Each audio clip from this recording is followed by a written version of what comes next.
Hello అండి. నేను మీ advocate Lokesh Reddy. ఈ రోజుల్లో మనం చూస్తున్నట్లయితే ఈ NDPS cases, ganja cases and drugs cases అనేది చాలా పెరుగుతా ఉంటుంది. అయితే ఒక్కటి ముఖ్యంగా అందరూ గమనించవలసిన అవసరం ఏంటంటే, ఈ పెడ్లర్స్ అనేది వాళ్ళు చేసేది చాలా క్షమించరాని నేరం. వాళ్ళకి చాలా కఠినమైన శిక్షలు గూడా మన చట్టంలో చూస్తూ ఉన్నాం.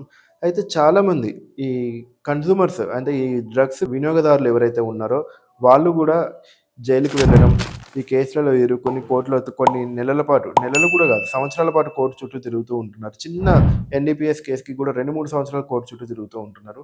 అయితే ఈ కన్జ్యూమర్స్‌కి చట్టంలో ఒక అవకాశం ఉందండి. ఈ కన్జ్యూమర్స్‌ని బాధితులుగా చూడాలి గానీ, వారిని నేరస్తులుగా చూడకూడదనేసి కొన్ని జడ్జిమెంట్స్ కూడా ఉన్నాయి. అదే కాకుండా వీళ్ళు హైకోర్ట్‌ని ఆశ్రయించి ఒక క్వాష్ పిటిషన్ ఫైల్ చేసుకున్నట్లయితే మీకు వితిన్ ఒక 2, 3 మంత్స్‌లో కేస్ కొట్టేసే అవకాశం ఉంటుంది. అది కాకుండా లోయర్ కోర్ట్‌లో డిశ్చార్జ్ పిటిషన్ కూడా వేసుకొని మీరు కేస్‌ని డిస్పోజ్ చేసుకోవచ్చు. ఈ కన్జ్యూమర్స్ అందరూ ముఖ్యంగా గుర్తుంచుకోవాల్సింది ఏంటంటే, కన్జ్యూమర్స్ అనేవాళ్ళు వీళ్ళని బాధితులుగా మాత్రమే చూడాలి చట్ట ప్రకారం. కానీ నేరస్తులుగా మాత్రం చూడకూడదు. వీళ్ళని అక్యూజ్డ్ లిస్ట్‌లో చేర్చకూడదు. వీళ్ళు విక్టిమ్స్ లిస్ట్‌లో చేర్చాలి. అదే గాకుండా వీళ్ళకి తగిన కౌన్సెలింగ్ ఇచ్చి రిహాబ్ సెంటర్స్‌కి పంపియడం గానీ, రిహాబ్ సెంటర్స్ నుంచి ఒక సర్టిఫికేట్ తెచ్చుకుంటే దాన్ని బేస్ చేసుకొని కేస్ నుంచి డిశ్చార్జ్ చేయటం గానీ, లేతే కేస్ నుంచి అక్విటల్ చేయటం గానీ చేసుకోవచ్చు. ఈ ఒక్క ప్రాబ్లమ్‌కి మీకు మల్టిపుల్ సొల్యూషన్స్ ఉంటాయి.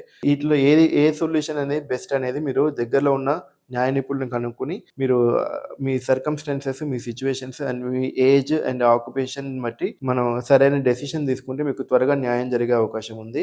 అదే కాకుండా జనరల్‌గా ఏంటంటే ఈ కేసెస్‌లో కన్జ్యూమర్స్‌గా ఉన్నవాళ్ళు ఏజ్ వచ్చేసి 20 ఇయర్స్ నుంచి 35 ఇయర్స్ లోపల వాళ్ళు చాలామంది ఉంటున్నారు. అదే వీళ్ళేంటంటే రీసెంట్‌గా ఇంజినీరింగ్ అయినోళ్ళు, రీసెంట్‌గా గ్రాడ్యుయేషన్ కంప్లీట్ చేసిన వాళ్ళు, రేపో మాపు యూఎస్‌కి లేకపోతే అబ్రాడ్‌కి వెళ్ళేవాళ్ళు, రేపో మాపు జాయిన్ అయ్యేవాళ్ళు ఇలాంటి వాళ్ళే ఈ కన్జ్యూమర్స్‌గా దొరుకుతా ఉన్నారు. మనం ప్రీవియస్ రికార్డ్స్‌ని బట్టి చూసినట్లయితే.